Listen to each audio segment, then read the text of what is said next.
There are major challenges to communicating well in ministry leadership. Whether you're communicating with a team of volunteers you only see once a week or coordinating a staff team on a project, communication is critical and challenges abound. You can, however, reduce the challenges significantly by making a plan for regular communication and sticking to it. Let's look at some of the merits of your communication plan and some tips to pull it off.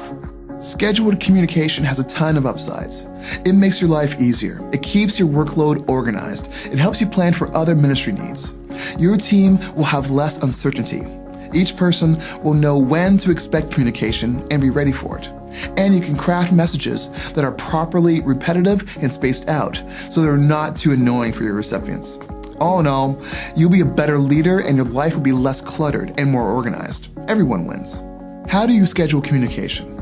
To start, keep it simple in the beginning. At first, you'll be making a lot of guesses about how and when and what channel to use for communication with your people. You don't want to create a big framework and then realize later that's too cumbersome, or your assumptions about people's attention spans are off.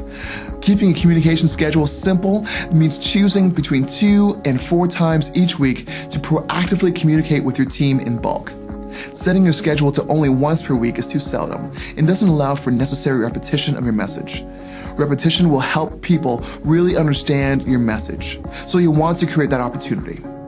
Communicating too many times per week reduces the impact of each message. Each touch becomes noise, and soon your people will be filtering you out altogether. I found a great rhythm is 2 to 3 touch points per week, with different channels each time. When setting up your schedule, be sure to select the channels you plan to use for each message. Some common channels are email, SMS, social media, or phone calls. Try to keep it mixed up and only use each channel once per cycle. For example, if your cycle is weekly, only send 1 email per week and let the other channels echo the information given in the weekly email. I mentioned phone calls, but you're unlikely to make more than a few phone calls each week.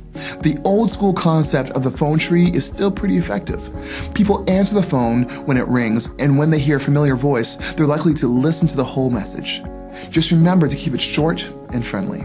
You'll be tempted to experiment with different rhythms of communication, or maybe get creative in your schedule. Don't do it.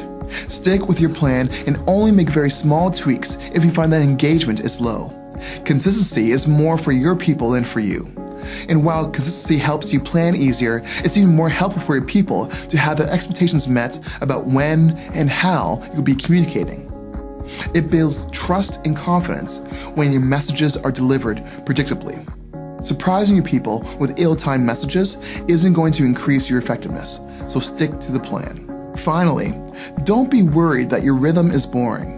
Responsible communication from a leader is a sign of dependability, not a lack of creativity. Your people may groan that your communication is predictable, but they secretly appreciate the consistency.